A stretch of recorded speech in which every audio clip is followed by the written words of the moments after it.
Hi, Max. Hi, Bob. How you doing? I'm doing well. Good to see you. Good to see you. Let me introduce this. I'm Robert Wright. This is The Wright Show, available on both streaming video and via audio podcast. You're Max Blumenthal, author of the book, The Management of Savagery, which we discussed on an earlier podcast. Also co-host of Moderate Rebels, the Moderate Rebels podcast. And you also work on something called the Gray Zone Project, which I'm guessing does not qualify as mainstream media. It's just the Gray Zone now, thegrayzone.com. Thegrayzone.com. Yeah, we're not in the mainstream, but, that's a badge of honor these days. So says you. We'll talk about that. And the other thing is you've been to Syria recently. You actually spent time in Syria, and we're going to talk about Syria, try to make some sense of it. Possibly hear some critiques of some mainstream views about what's been happening there lately. I think you and I both have views that don't entirely coincide with the mainstream view of Syria, but and they to some extent coincide with each other, but maybe not entirely. I think maybe one good way to give people a sense for where you're coming from is tell us. I just got a whiff on Twitter that there was something controversial about your recent trip to Syria, and you were denounced by mainstream figures and so on, right? As like an Assad sympathizer or apologist or something. Yeah. I was even called Assad regime lobbyist recently. So, well, if that's true, I hope the money's good. They don't have much money there, it doesn't seem, and it wouldn't really be legal. So it's almost like cop-like behavior to try to get me in trouble with the law by making these false allegations. But, it only turned up in foreign policy, which was run for years by the UAE's favorite lobbyist in Washington, David Rothkopf, by a person who is involved with the Integrity Initiative, which was a covert propaganda farm run by the British military officers and funded by the British Foreign Office. So you mean that's the author of the piece? That's the author of the piece, Jasmine Mujanovic. But, these are there's so many attacks. I got called a drug addict by Clarissa Ward from CNN. Molly Crabapple called me a Nazi. Which is strange because you've always spoken so kindly about her. Well, I actually hadn't said much about her, but she... Well, no, but I actually listen to the Moderate Rebels podcast sometimes, yeah, which people should do. It's a different perspective. And I knew from that she wasn't possibly your favorite journalist. Well, but anyway. These people have been attacking for years, and I want to get into that more after we kind of can sort out some of the issues. But the point is that the attacks were just so hysterical and shrill, and I expected them, but it was definitely worth it. I had to gauge that against the benefits of the experience of actually being in and around Damascus at this point, and what I would be able to learn. And I thought, it was an opportunity worth taking. So, okay, talk about it. Yeah. So I think let's talk about Syria. Try to bring some clarity to what's going on there, and then maybe we can get back to your distinctive place in the opinion ecosystem. Would you say there's some kind of misconception? Well, you know what? Let's start with the term moderate rebels. Give your podcast another plug, because I think, the idea of the podcast name, as I understand it, is that whenever it gets back to this old saying, one man's terrorist is another man's freedom fighter, right? And when it's rebels who are on our side, we call them moderate rebels. When the rebels on the other side, we call them terrorists. I think that, the term and the name of the podcast is meant a little ironically. And one thing I know you've been noting lately, along with other people, is that some of the people who are on the Syrians that Turkey is deploying right now in its incursion are people who are now being denounced for their savagery but many of the people doing the denouncing were embracing not so long ago, right? And I don't even know, I don't know the territory. I don't know if it's that true, but is that part of your critique? Yeah, I mean, sorry, I got an ice cream truck coming up the street. Let me shut this window. Yeah, that is it's just a vindication of everything I've been saying since, I guess, 2016, and many people were saying before, which is what was acknowledged in the Washington Post by a U.S. official, I think 2 days ago, when the Turkish National Army, which is this phony conglomerate of all of the so-called moderate rebels that the CIA and the Defense Department armed for years to run rampant across Syria and topple the government in Damascus and basically turn Syria into Libya, but 10 times worse. A U.S. official told the Washington Post, I'm reading a line from the Washington Post, the militias known as the Free Syrian Army, quote, are crazy and not reliable. Well, that's what we've been saying for years, that these weren't moderate rebels. They're Wahhabi Contras who do have a genocidal agenda. And putting them in power would, replace one secular dictator with thousands of theocratic dictators. Everywhere they went, they spread mayhem, they spread theocracy. And I got to visit some of the places that they occupied when I was in Syria and talk to people who lived under their rule. We'll be releasing some video of that, hopefully, by the end of this week, if not early next week, on thegrayzone.com. But they basically are working as mercenaries for Turkey now. So you have the Turkish National Army, which is headed by Salim Idris, who used to be the head of the Free Syrian Army, which the CIA basically created. And they're the advance guard of the Turkish invasion of northern Syria. And they're basically there to rough up the Kurdish YPG. And so video emerged of these quote-unquote Arab militias, as they were described by mainstream U.S. media, murdering and executing Kurdish prisoners. They killed a female Kurdish legislator, just executed her on the roadside. And now U.S. mainstream media is talking about how upsetting this is. Hillary Clinton called it a horror show, but Hillary Clinton actually went to Turkey to the Friends of Syria conference in 2012 in Istanbul, which was presided over by President Recep Erdogan, and called for aid to these very same groups. And and you're saying we did support them. We supported them because they were opposed to the Syrian regime, but you're saying they were actually doing the same kind of stuff they're being denounced for now, back when they were on our side, so to speak. I have a paper in front of me from a Turkish think tank. It's called Uniting the Syrian Opposition, the Components of the National Army and the Implications of the Unification. The think tank is called SETA, S-E-T-A. And this paper describes the composition of the Turkish National Army, which is rampaging through northern Syria and is fortunately being held off by the Syrian government, which the United States tried to topple, which is now protecting the Kurdish areas. And this paper notes that 21 of the basically bandit organizations that are comprising the Turkish National Army were armed by the CIA and trained by the CIA or the Defense Department, and that 14 of those militias received TOW missiles, BGM anti-tank TOW missiles made by Raytheon here, and a company based here in Washington. And many of them operated under the watch of the figure I mentioned before, Salim Idris, who was the figure who escorted John McCain around northern Syria when McCain made his notorious visit in 2013. So the irony is really striking.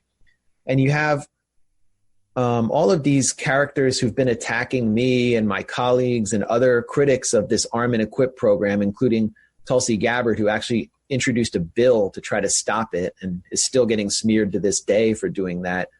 They're all trying to erase history and having this collective Twitter meltdown. The funniest was this Vice reporter, Danny Gold, who's attacked me again and again and again. I didn't even know who he was until he started smearing me left and right. And he wrote about how, some of the guys who are executing Kurdish children on the roadside and like eating their faces off and beheading them.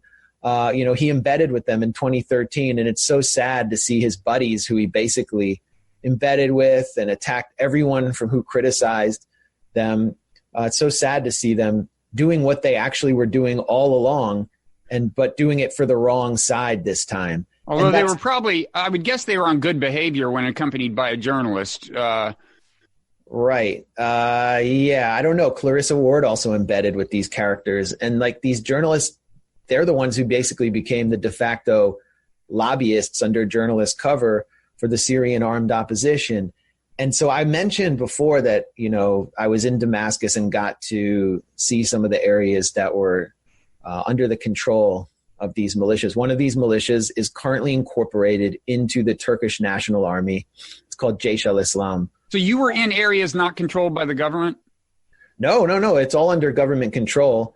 I should mention, though, that I was not under the control of the government. I did go to a labor conference that was sponsored by the government, because the one labor union in Syria is, there's one labor union and they negotiate directly with the government, and they are government. So, yeah, that was a government event. So these are areas ultimately controlled by the government, but kind of the on-the-ground governance is done by various groups that the government has cut deals with? No. Let me explain. I guess I got confused. Anyway, after that conference, which was, a really interesting experience, I'm still writing about it, but I broke away and just went off on my own and stayed in the old city of Damascus. And I was at the Eastern Gate in an area called Bab Sharki. This is like a Christian area. And there were still signs of mortar shells that had fallen in that area.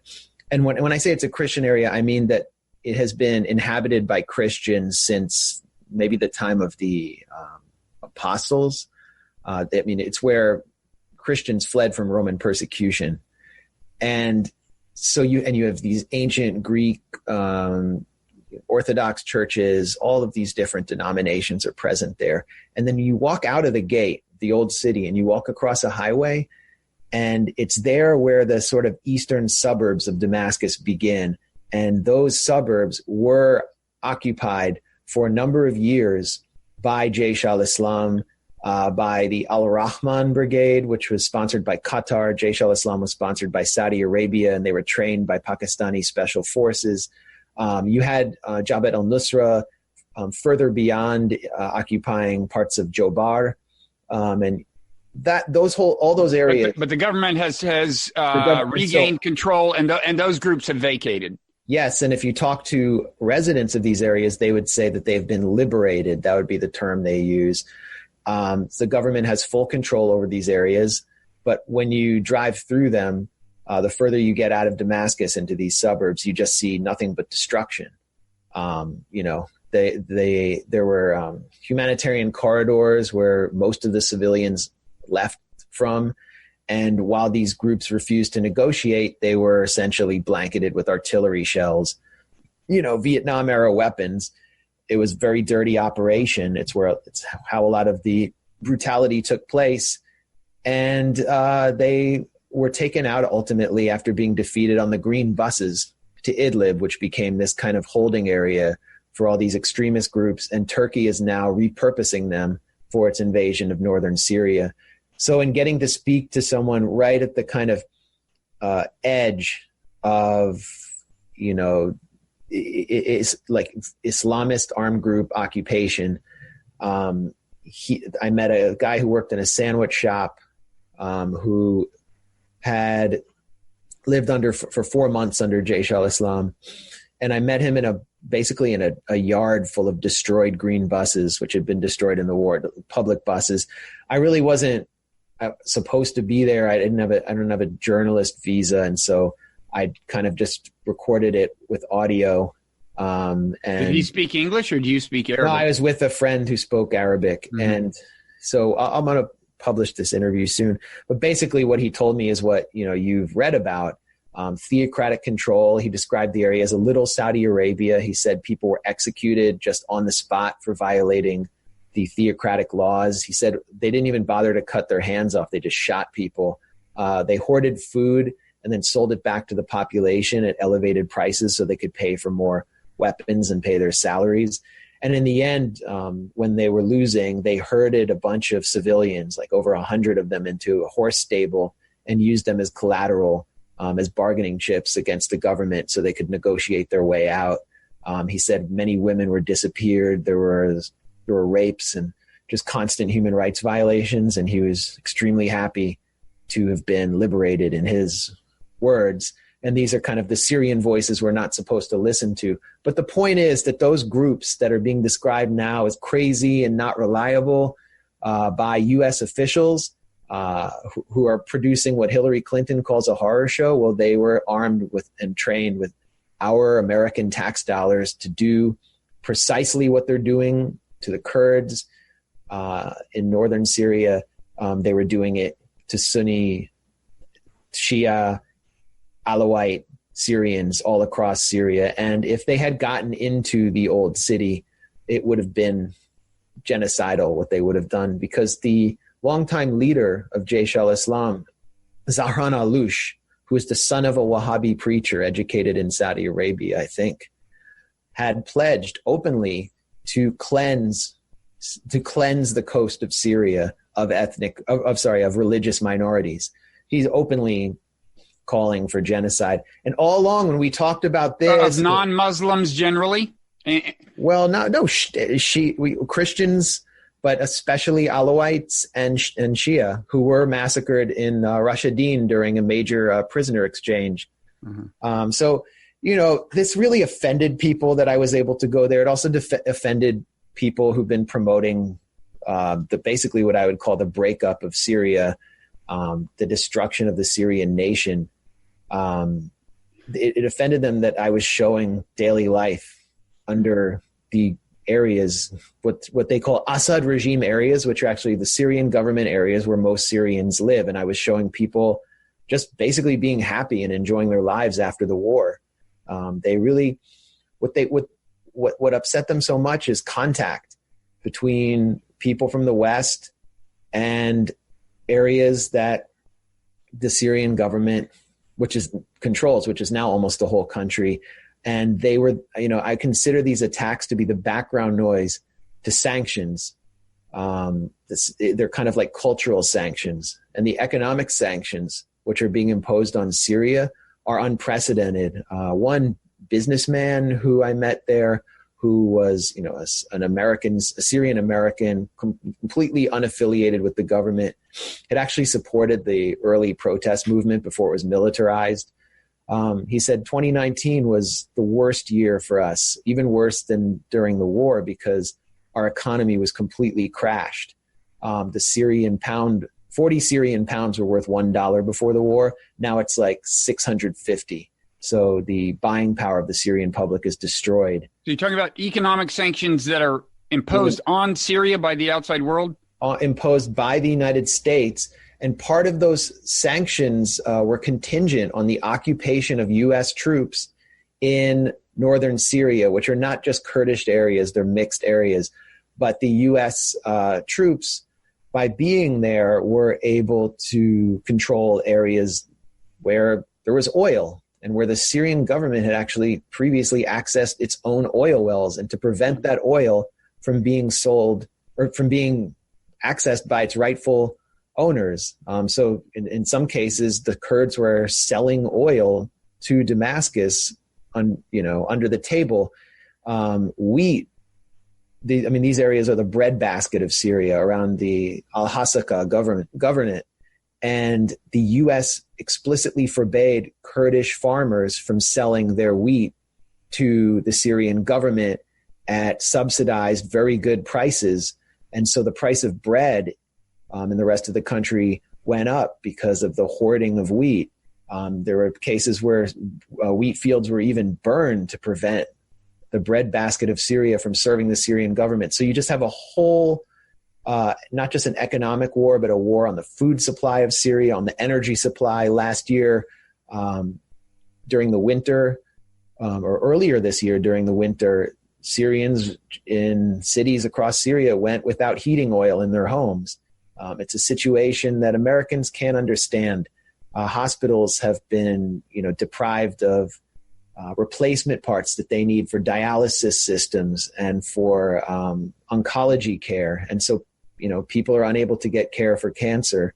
Actually, the first lady of Syria, Asma al-Assad, made a point of being treated for her breast cancer in Syria as a kind of a statement of resistance against sanctions, to say, we can do this. And, it really did resonate with a lot of Syrians who are facing this situation. So, I took notice of that.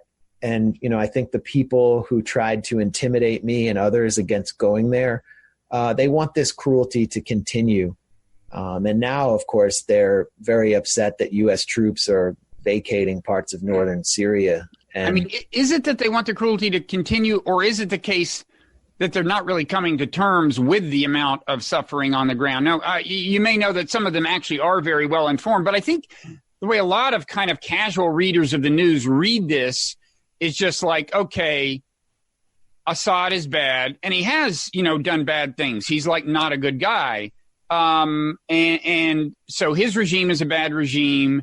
So we want bad things for that regime. And I think a lot of just readers of the newspaper don't realize that, well, there's a ton of people who live in areas controlled by the regime. So you can't impose economic sanctions on him without affecting those people. There's also, I think more broadly, there's a tendency to, you're seeing this with China now, for people not to appreciate that even authoritarian rulers often have a fair amount of popular support, or at least people who would rather live under their rule than the alternatives. Like in China, I think people are seeing, I don't want to get into this controversy, but they're seeing, like, the Chinese government didn't like this one tweet done by this NBA general manager, and now everyone is kowtowing to the Chinese government. Actually, there's a whole lot of Chinese people who didn't like that tweet. Right or wrong, it's a reality you have to factor in. So that's a tangent. But I want to... It's not a tangent. It's actually kind of a good point, because it speaks to how entire populations, which really represent most of the world or much of the world, have been reduced to a leadership that's demonized for geopolitical purposes inside the imperial core, whether it's the Chinese government or the Syrian government. And the consent for those governments has to be erased in the mind of the American media consumer to justify our imperial policies, whether it's the recolonization of Hong Kong, which is what our support, or the U.S. support for these violent protests is really about, or the destruction of Syria, regime change in Syria. And so the most of the Syrian population has been reduced to Bashar al-Assad. And Bashar al-Assad doesn't even represent the regime in the way that we think. There's an entire security and business apparatus behind him that has competing interests. But the point is that all these people that I would just see enjoying their lives from all different sects and religious backgrounds in Syria were all reduced to the one official evildoer in the mind of Americans. And the only Syrian voices, when we were told to listen to Syrian voices or told about the Syrian people, these were the designated kind of mascots of the opposition that were cultivated by, this information war operation that provided the kind of mighty Wurlitzer soundtrack to the armed opposition. The White Helmets, Bana Alabed, all of these English-speaking last doctors in Aleppo, these kind of figures were the Syrians we were introduced to, and they were used to erase all of the other Syrians who were living under the protection of their government, and who, I heard tons of criticism of the government, like tons of it every day, but people don't want the whole state to be destroyed, and we never heard from those people. So that was another reason why, there were so many attacks on me, is that I have a decent sized platform, and I was giving voice to those people that are supposed to be ignored. We're supposed to ignore all of China and their opinion about what's happening in Hong Kong, where the United States and the UK and NATO and its allies, what they want to do to China is fragment it from the west in Xinjiang and from the east in Hong Kong. And that's how Chinese people see it. I think it's a pretty correct view. You can say what you want about the Chinese government, but that's how it's seen. And we're supposed to just pretend that it's just this authoritarian mass that wants to control us and prevent LeBron James from supporting these protests for freedom that go out and throw petrol bombs at shops and destroy metro stations and are really, to me, a separatist movement. Yeah, I would say that there's a couple of episodes of your podcast that are worth listening to. Who's the guy you had who knows the territory? You did 2 on Hong Kong, and after you tell me who he is, I want to do a disclaimer emphasizing how little I personally know about this whole situation. But he seemed like himself a pretty level-headed guy who definitely is giving us a somewhat different perspective and just emphasizing that, there's a lot of people in Hong Kong who think the demonstrators have gone too far and are not. It's just not as straightforward as government versus the people. Who is the guy? Carl Zha, and he lives in Bali now. He grew up in China. He's Chinese, and he, as an analyst of China and Chinese affairs, gets it more right than all the think tankers combined inside the Beltway. And he's become the bane of all of the blue check marks, whether they're Western correspondents or think tankers. You're referring to people who are certified on Twitter, right? Certified on Twitter and sort of, people with credentials who are the, designated experts on this. And they become obsessed with Carl. They attack him every day. And it's because he's presenting a view at odds with the kind of the understanding of these protesters as pro-democracy.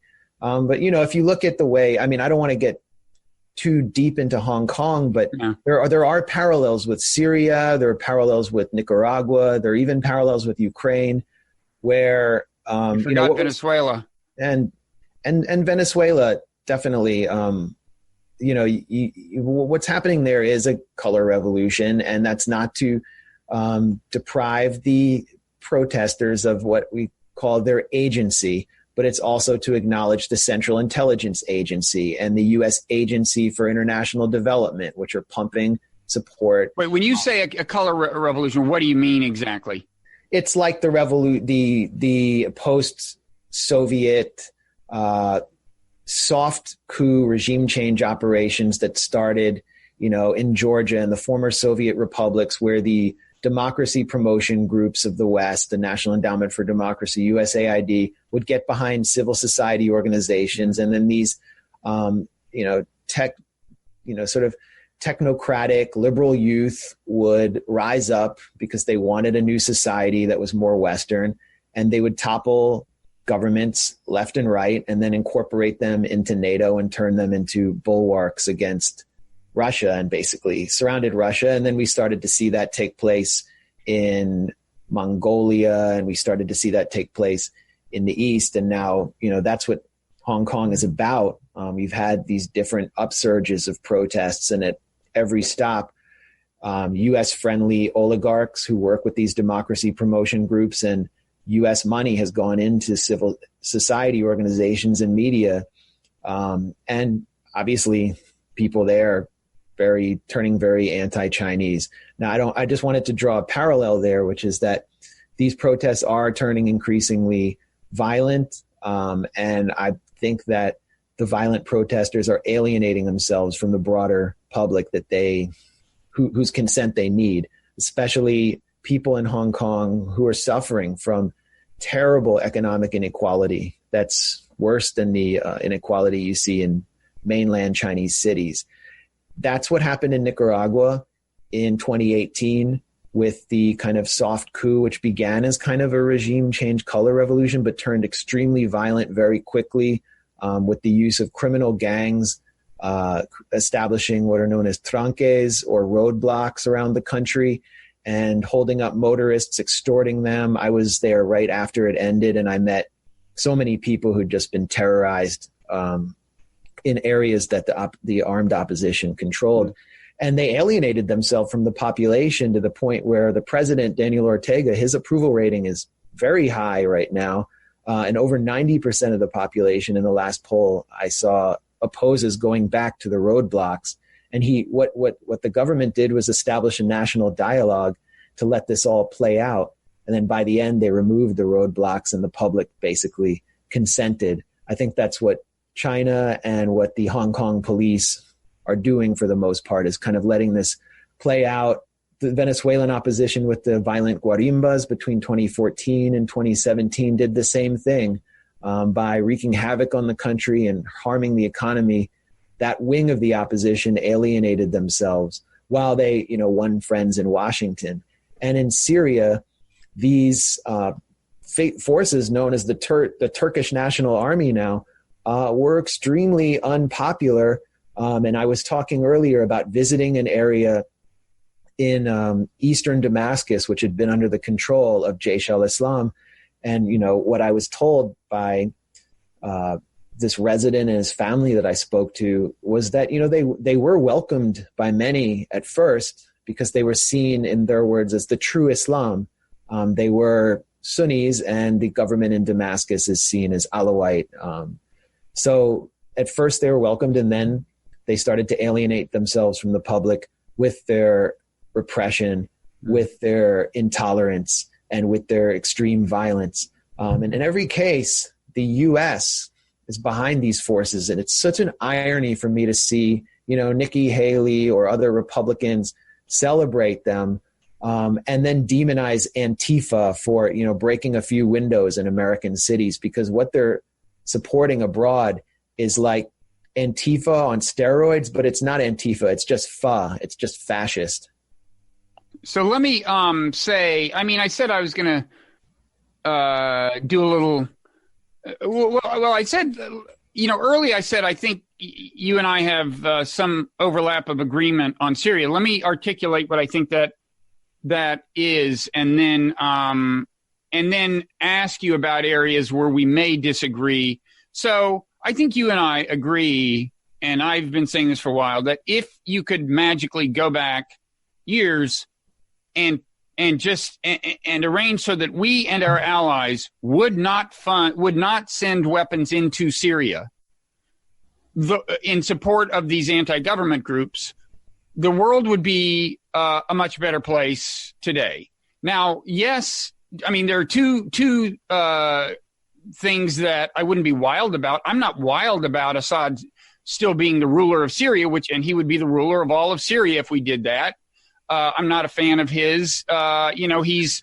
That's irrelevant to right. It is, but I think one reason you get into so much trouble is you don't do the "to be sure" paragraph, right? Like, to be sure, I don't support this kind of governance. So let me go ahead and do it for myself. I would say, he's a bad guy. On the other hand, we actively support Sisi in Egypt, who is manifestly just as bad. He gunned down 1,000 Egyptian protesters, and if somebody had supplied the opposition with weapons, he would have been as brutal in suppressing the opposition as Assad was. Having been in both countries, and I can tell you that Sisi governs with much less consent.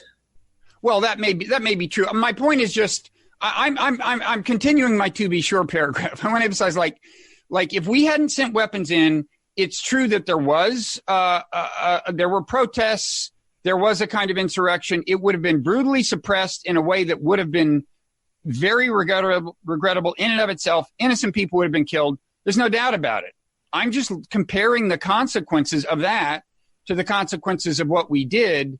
And the broader pattern I see is that we just keep trying to intervene in the internal affairs of other countries in ways that we think are going to be humane, and it tends to not turn out that way. It tends to be the case that we increase the amount of suffering. Iraq is an example, Libya is an example, and then there are these kind of different kinds of examples of not military intervention per se that you've been mentioning. Now, I think. So anyway, I always try to do the "to be sure" paragraph. You'd be surprised at how important it is. Now you can continue writing for the Atlantic. I just don't. Well, no, but I can't. But that's my point, Max. nobody's allowed to write for the Atlantic under Jeffrey Goldberg, who holds my views. No, seriously, even with the to be sure paragraphs, he's not going to let people say this whole pattern of intervention is a bad idea. These proxy wars are a bad idea, or to say, look, I'm not a fan of the regime that was deposed in Ukraine, but it basically was a kind of a violent overthrow of a democratically elected president. And I think people in Ukraine and Russia could be excused for calling it a coup and saying that the U.S. did at least something to support it. You can't say that in the Atlantic.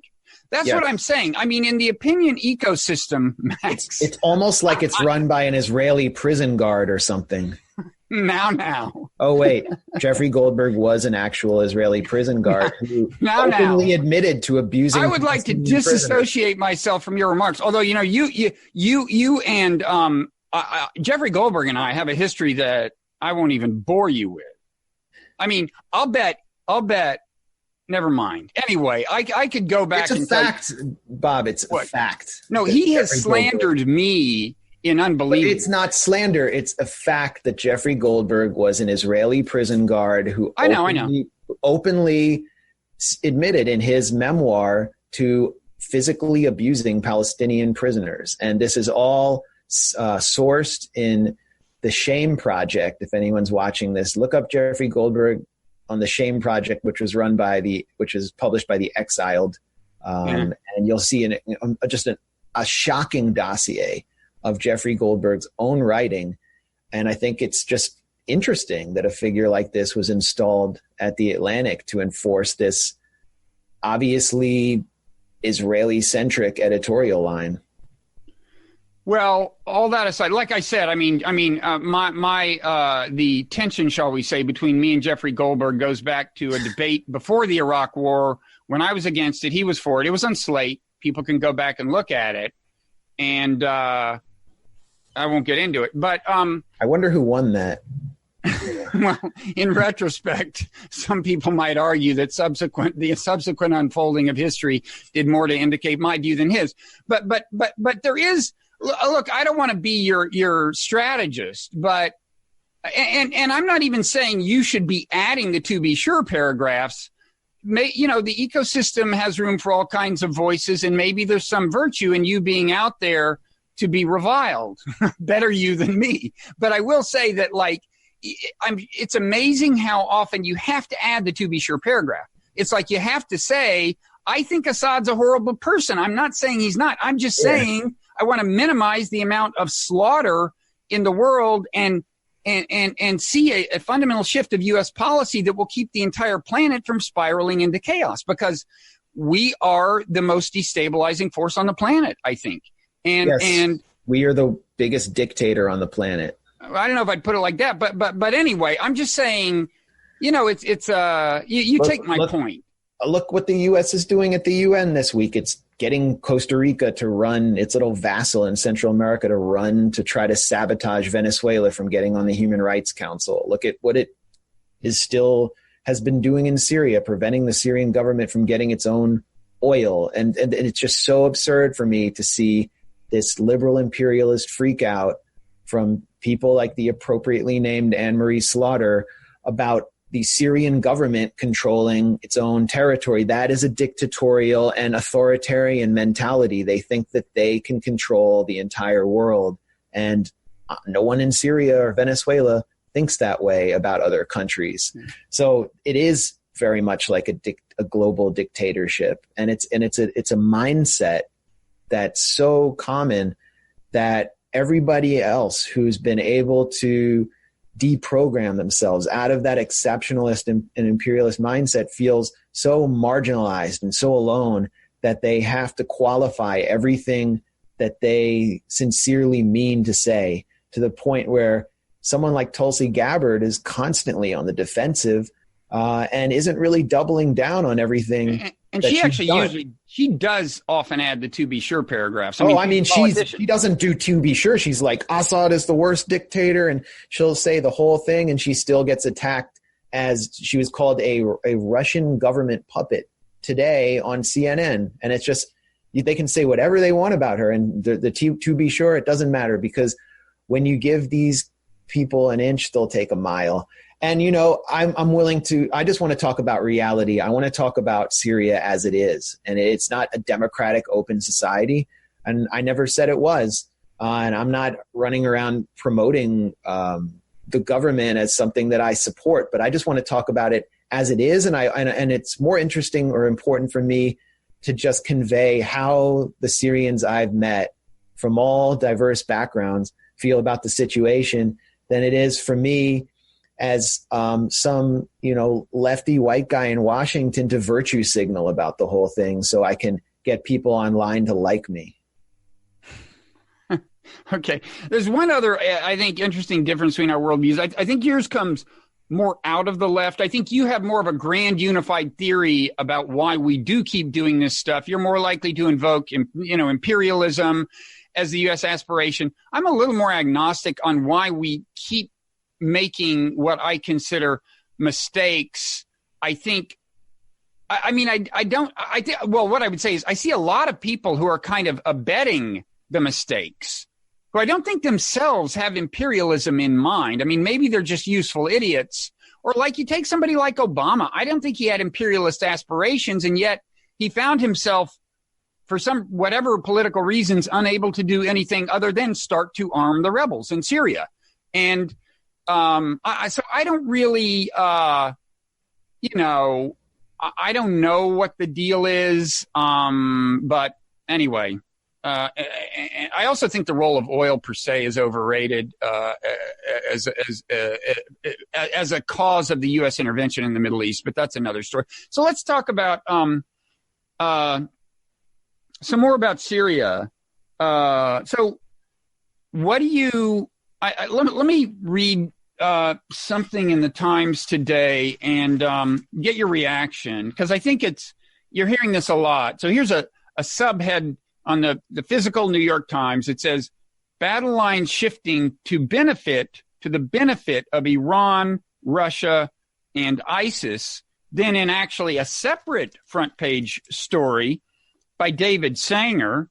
Well, I'm finding it. You can feel free to say something about David Sanger if you want. I'm sure you have a colorful view of him. But just watch his performance when he appears at all of the kind of the think tanks in Washington and elsewhere, and he makes it very clear where he stands. I got to say, some of his pieces do cross the line into editorials, it seems. Yeah, he supports American power, just period. I don't think, in a way with him, I think there's two forces at work. I don't want to get too far into this, but he's very good at what reporters often do, which is it's a form of sensationalism that heightens the drama of their stories. And, sometimes that itself has a kind of the effect of feeding a kind of militarism, just to, everything. It's more dramatic. It's more likely to get on the front page if everything is a threat to America. If this is the big moment. Anyway, so he says in the first paragraph, that we've given an unanticipated victory to four American adversaries: Russia, Iran, the Syrian government, and the Islamic State. The first thing that occurs to me is like all the people he lists, they're not all on the same side. It's like ISIS, is kind of opposed by all the other people he lists. So I'm kind of wondering if really in the long run, this can be good for all of them. And I'm wondering what like your view is, the question of, I think in the short run, you can argue, look, Trump did this so abruptly and with characteristic lack of forethought and advanced diplomacy and everything that, in the short run, it probably helps ISIS because the Kurds are distracted and they were keeping an eye on ISIS, whatever. But what do you think about in the long run? Obviously now this is probably going to be good for Syria, Iran, and Russia, which isn't to say it's a bad thing. It could be that in some realms their interests overlap with ours. But what do you think about ISIS? Is this in the long run, what's happened, going to be good for them? Well, first of all, I think, I really want to come up with a list of all the times Putin has won, because Putin is doing so much winning. I mean, anytime the U.S. fails to control the entire world, Putin wins. That's the narrative. So Russia's always winning. When you do this, Putin wins.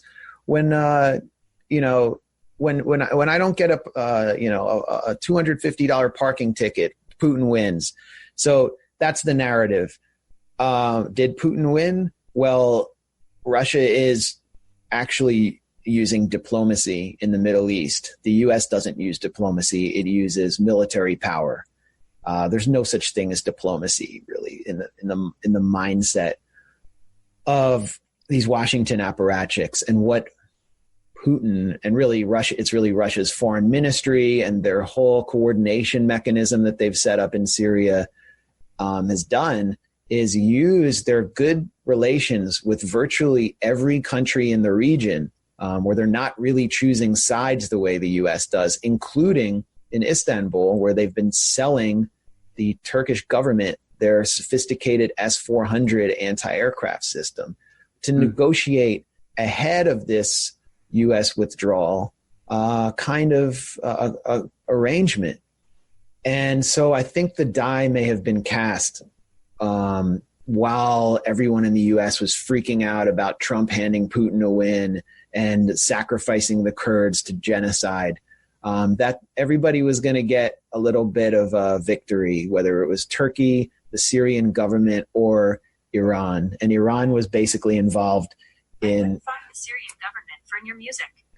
Well, why don't we have it in my music? Was that Syria or the Google lady? Every time I say Syria, Siri turns. Syria. Let me turn her off. You Siri, should, given how much you talk about Syria, you should probably switch to the Android platform. I'm going to try to smother Siri and do a mercy killing. Hold on. So anyway, there's this false narrative that when Putin when Russia or the Syrian government win, ISIS wins as well. And that completely ignores the whole history of the Syrian crisis, starting with the fact that ISIS would not have been able to penetrate Syria if it weren't for the U.S. arm and equip program, arming the Free Syrian Army, which actually helped Jabhat al-Nusra invade Raqqa before ISIS declared its caliphate and helped it become the capital of the ISIS caliphate. And then half of the FSA fighters that the CIA was backing went on to join ISIS.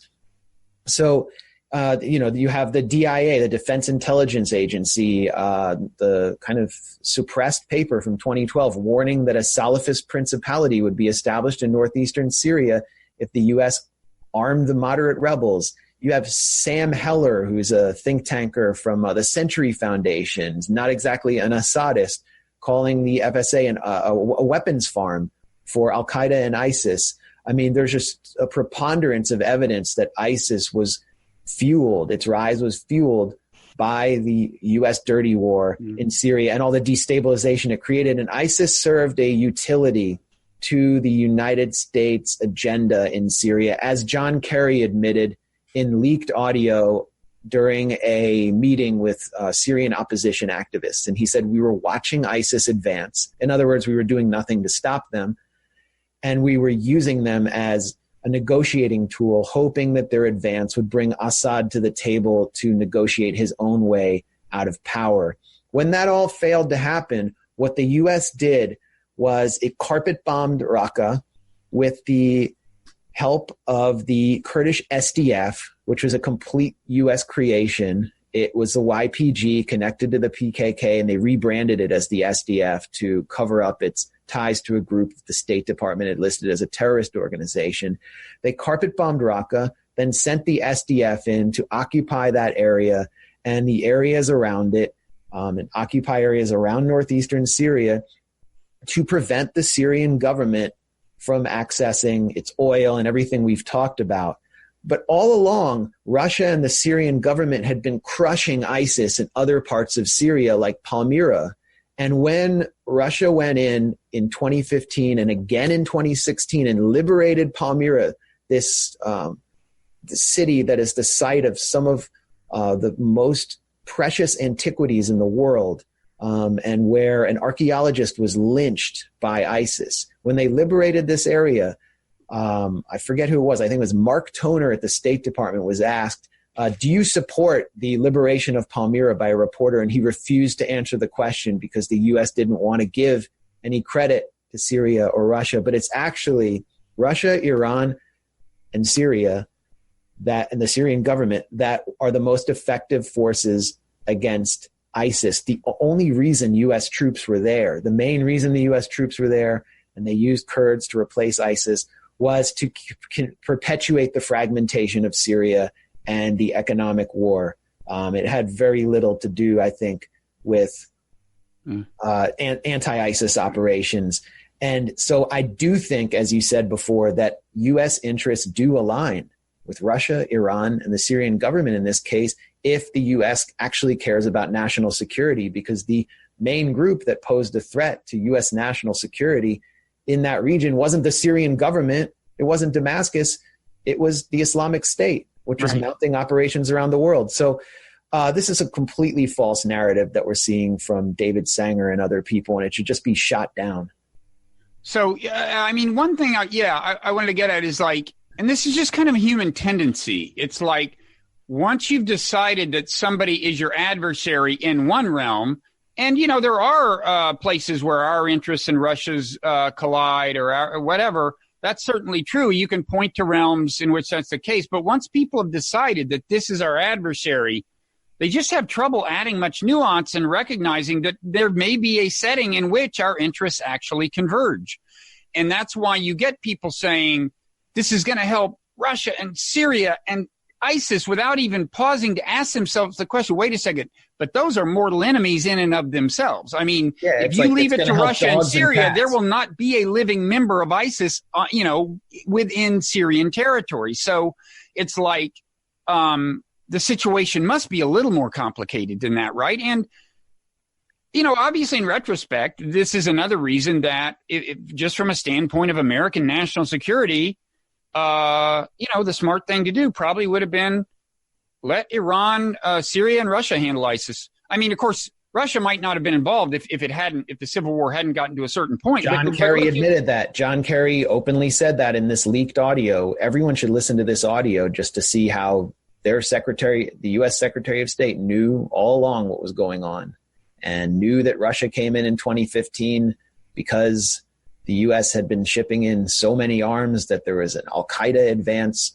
moving towards the Alawite coastal areas, and ISIS was advancing as well. And they weren't going to let that happen in a country that's about as far from Russian frontiers as West Virginia is from Washington, D.C. So, I mean, that's why they're there. That's why Iran is there. Iran is there as well to protect its strategic depth against Sunni extremists who want to slaughter Shia people and to help fragment Iran. Why was Hezbollah there? Same reason. And I believe Hezbollah prevented the penetration of ISIS deep into Lebanon. I actually drove past the Lebanese border and saw the hills that al-Qaeda's local forces had occupied until Hezbollah wiped them out. So all of these groups had their motivations for being in Syria, and it related to national security concerns that I think if the national security state in the U.S. was actually sincere, would have understood, and maybe they did understand in private, but what the U.S. wound up doing, I mean, it goes completely against anything I understand to be national security related. And now you have all of these forces that are being mobilized by a NATO member state, Turkey, who also support the concept of building an Islamic State in Syria, who are ideologically pretty much aligned with ISIS and had worked with ISIS and fought alongside ISIS at various stages of the Syrian conflict. And they are the Turkish National Army, which is invading northern Syria. This is the result of just the catastrophic thinking in Washington, and it never should have happened. The whole situation would be different. There wouldn't have been a migration crisis. I think the politics in the West would be completely different. Totally.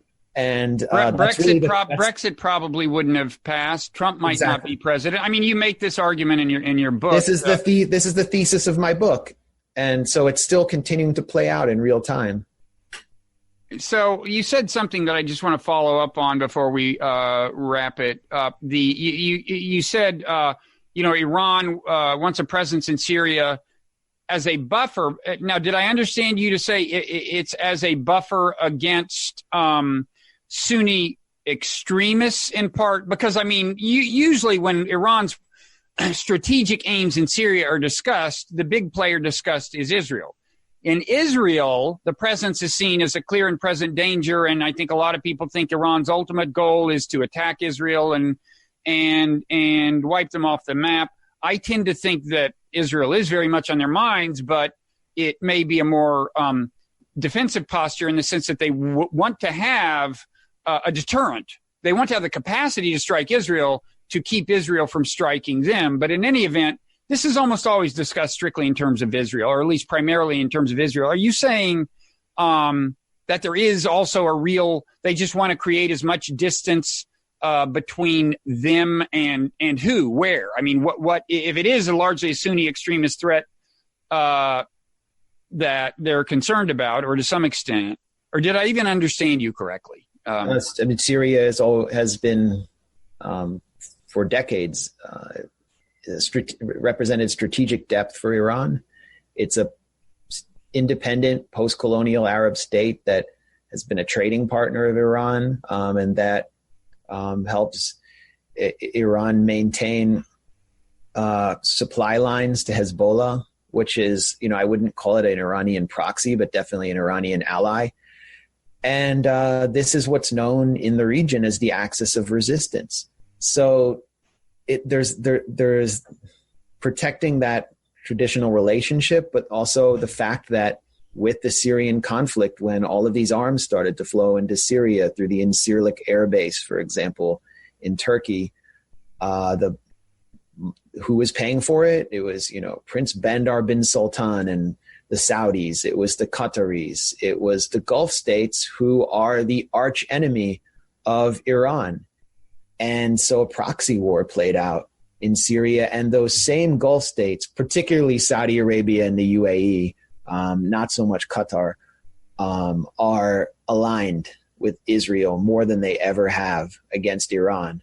So, of course, Israel figures into this massively, and we always leave out the fact that Israel is maintaining, I wouldn't say a presence, but it's been attacking not just Syria. It's attacked Syria hundreds of times, but it's even started to attack areas in Iraq where it claims that Iranian proxies are present. It's been attacking areas on the Syrian and Iraqi border. So this, presents a threat, and Iran isn't going to retreat, nor are its local allies who are part of this fight.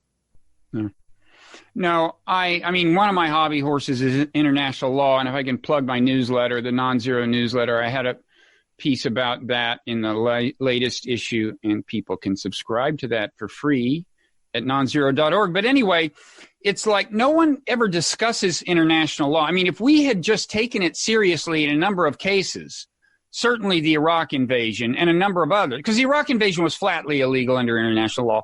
A number of things are, and American elites, American foreign policy elites, just basically never mention international law, except maybe if it's super convenient and they can use it to denounce Russia or something. But in terms of our own behavior and that of our allies, we never ask the question. And it's common to refer to Iran as this, dangerous, destabilizing country. And one thing we want to get in the next agreement with Iran is for them to rein in their forces. Well, their presence in Syria is with the permission of the Syrian government, whatever you think of that. And traditionally, the way the world's been run, when troops that come in with the permission of a government are not violating international law. God knows we've had our troops in a lot of countries with extremely unsavory regimes. We don't think there's anything wrong with that. Whereas if you attack the country, which we have done repeatedly, and it has not attacked you first, that's a violation of international law. The Israeli strikes you mentioned are a violation of international law. And the Turkish incursion is too, and I think we should call it that. But but American elites, it's a whole hobby horse of mine that we do need to start taking international law seriously. Well, they've invented the whole R2P narrative. The responsibility to protect was conjured up to kind of obviate international law with this moral obligation, this sacred moral obligation that ultimately goes back to the Holocaust, in which only the United States, as this shining city on the hill, can fulfill, and therefore international law becomes kind of an obstruction to what figures like Samantha Power would call genocide prevention. And of course, what they wind up doing is just crude empire in action. Yeah. Although she's an example, I assume her motivations are sincere. See, that's what I mean.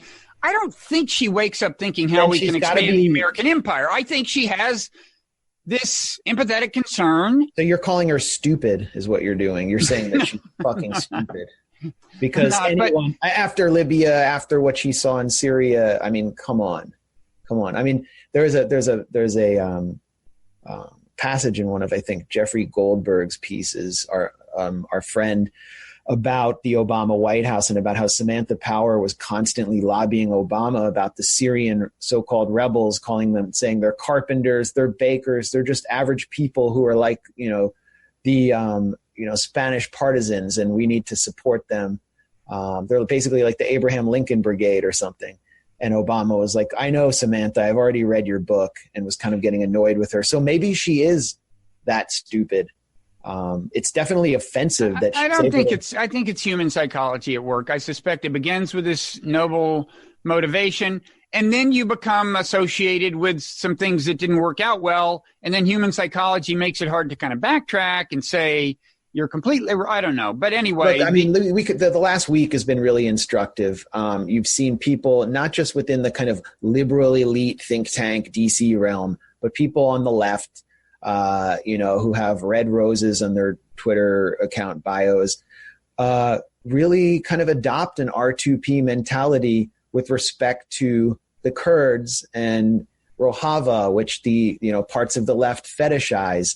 And they essentially were saying that U.S. troops could not be permitted to withdraw because it would subject the Kurds to genocide, completely unaware that an accommodation with the Syrian government, which was inevitable all of this time, was something that should have been considered and has prevented the genocide everyone was talking about. But they have that mentality that the U.S. isn't present there. Genocide will occur. Only we, the shining city on the hill, can prevent genocide. And at the same time, their humanitarian concern for average Syrians in Syrian core cities, where the U.S. through sanctions is deliberately preventing the rebuilding process from taking place, they have no concern for them. They don't even exist in their minds. So I think R2P, what it does is it kind of it overwhelms international law. It has gotten large sectors of the left to basically drop their traditional interest and commitment to international law, and it's overwhelmed them with this kind of sense of moral duty.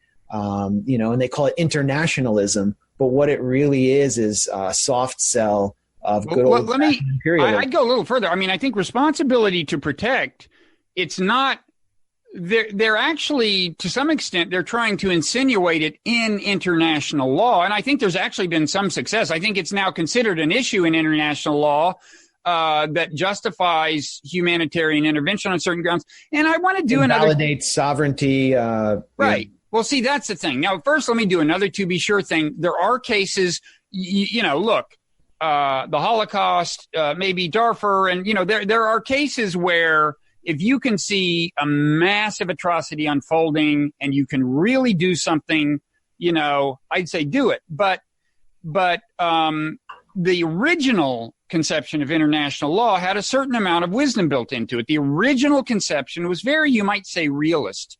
There was a tremendous emphasis on respecting international sovereignty. This is right after World War II. The UN is being formed, and they're saying, like, look, given what we just saw unfold, if we could have a world where we just stopped wars between countries, That would be like a big step forward. And so the emphasis is on the illegitimacy of attacks, transborder aggression that is not a response to aggression against you.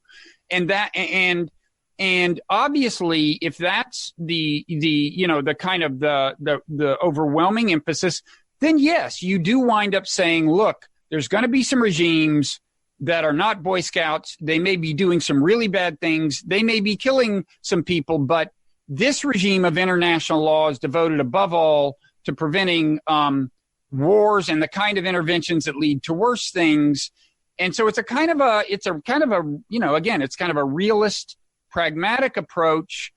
And as you said, responsibility to protect is now a countervailing doctrine that was invoked in Libya and has been invoked to justify various out and out military interventions by the U.S. and or proxy wars. I think recent history, on balance, again, notwithstanding my to be sure paragraph about how sometimes humanitarian situations are sufficiently dire to warrant intervention, I think on balance, recent history affirms the wisdom of a certain emphasis on the respect of national sovereignty and focusing non-interference, which is built into the UN Charter. And so, just to give me another to be sure opportunity, I'm not a fan of the Chinese government, but I mean, realistically, the fact is, even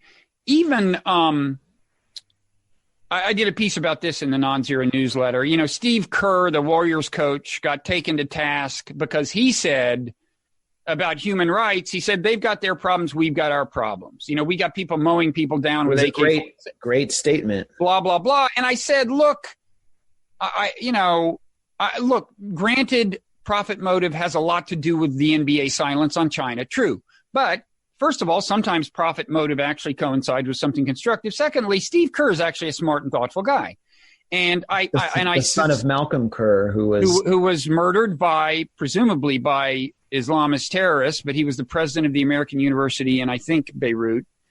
And so Steve Kerr's thought about this stuff, and he's traveled in China a lot. And I suspect that one thing Steve Kerr has noticed is that when we condemn the government in loud terms, and I'm not against people condemning whatever the hell they feel like condemning, but Kerr has probably noticed that sometimes that actually increases support for the Chinese government among the people because it stirs up nationalism. And I'm just saying the world is more complicated than many people think. It is. And most people in the world do not agree with the perspective that we've been just railing against this whole conversation. Most people in the world just don't think that way. And I don't know. I think Americans are many Americans who participate in all of these debates without having been to China and hold forth about the evils of the Chinese government. Again, I'm not like supporting it in any way. I'm not Chinese. It's not my thing, but they don't know that. They believe that people really think that we are a beacon of democracy. Even people on the left, it's just this kind of latent feeling about the U.S. It's kind of, I don't know how to describe it. It's kind of like it's like they've absorbed imperialism in a way by living here. They've absorbed American exceptionalism to the point that they're constantly looking for a convenient foreign enemy. And I think, many people on the left who support Bernie Sanders have found it in China for so many reasons that I could rattle off. And so, China is what is going to bring the left and right together to help unite them against a foreign enemy. We're watching it play out right now through this NBA controversy. Yeah. And again, I'd like Hong Kong to become more democratic. But you got what? But it is one Chinese government. territory. You have one government, two systems till 2040. It's pretty democratic, and what I see is a separatist movement taking place right now. Oh, I think there is that motivation among a lot of the demonstrators probably. And, that's just a good example of something that's so predictable. Like, that ain't going to happen, folks. China is not going to put up with that, and they would be willing to deploy significant brutality to avoid it. So if you really are getting behind that cause, it's a little reminiscent of deciding that Assad must go, whatever the cost, without giving due thought to to what Assad is willing to resort to keep that from happening. It's just just be realistic. Well, I'll just make one point and then I got to go, which is that China using brute force and having another Tiananmen Square incident is the wet dream of so many in Washington and so many in the corporate media covering this crisis. It's their dream. And I know it's their dream because when a police officer was filmed drawing their gun and shooting in the air as he was being beaten senseless by protesters with like metal rods, Nick Kristof actually went, that the Mr. R2P at the New York Times went on Twitter and said, this is the Tiananmen Square moment. They were just looking for that moment. And the moment hasn't arrived because all deaths, as far as I know, in Hong Kong have been the result of suicide. The police, so far as I know, haven't killed anyone. No, I don't think they have.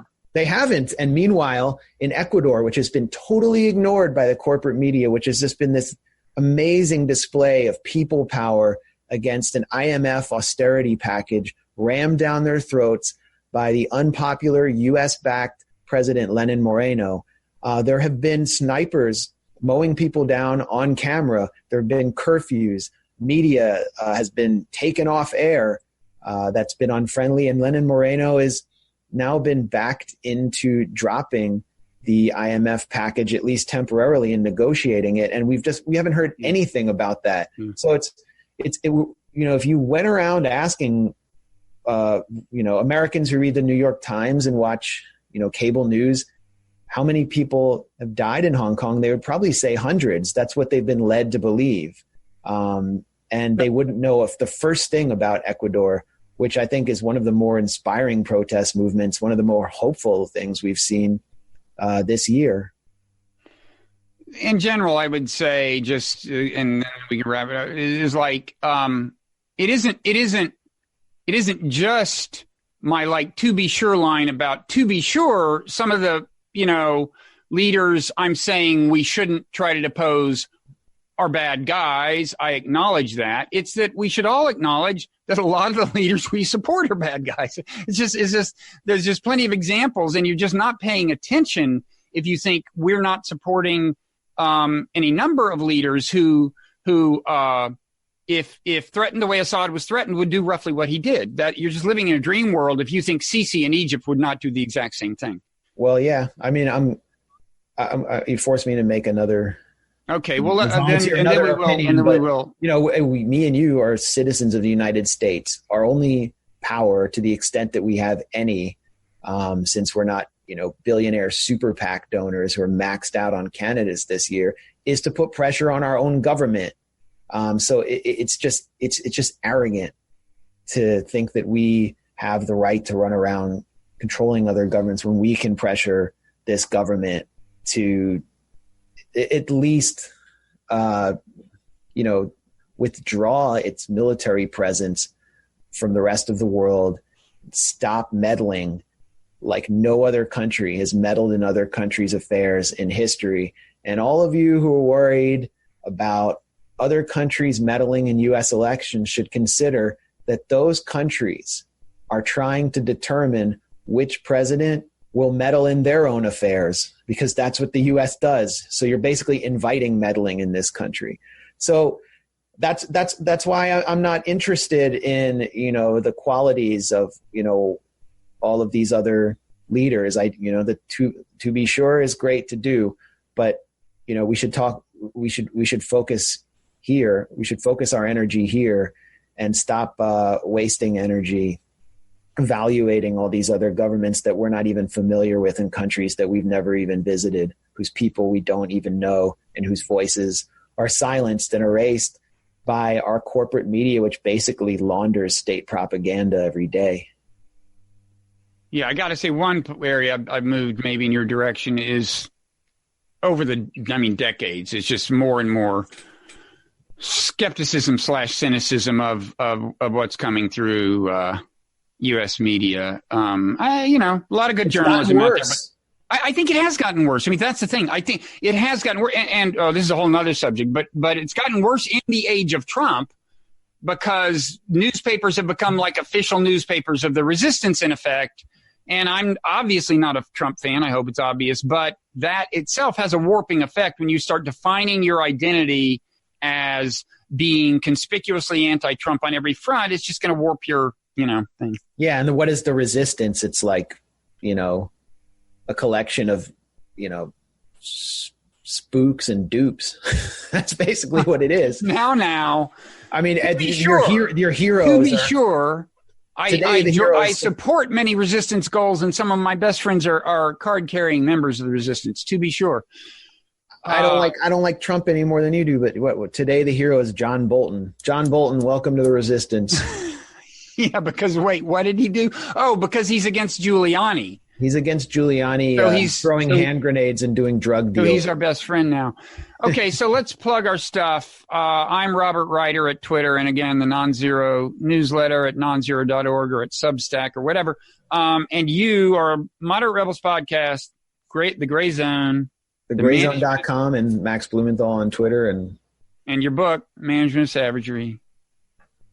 And I think you've gone away with this convinced that you need to add more to be sure paragraphs. So we're looking forward to the next phase in your career where my next book will be a memoir called To Be Sure. Yeah, that would be great. And, you're getting up there in the years. It's about time to mellow. So I look forward to seeing you and Jeffrey Goldberg having lunch after this really settles in. Yeah. And you calm down a little. Yeah. Go out for some Sabra hummus with him.